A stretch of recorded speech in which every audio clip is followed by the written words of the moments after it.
اللهم آنس وحشتي في قبري. اللهم ارحمني بالقرآن العظيم واجعله لي إماما ونورا وهدى ورحمة.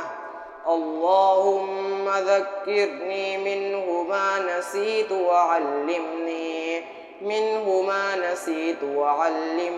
منه ما جهلت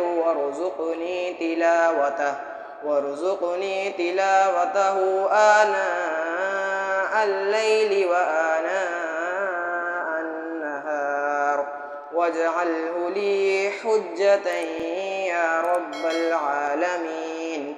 آمين.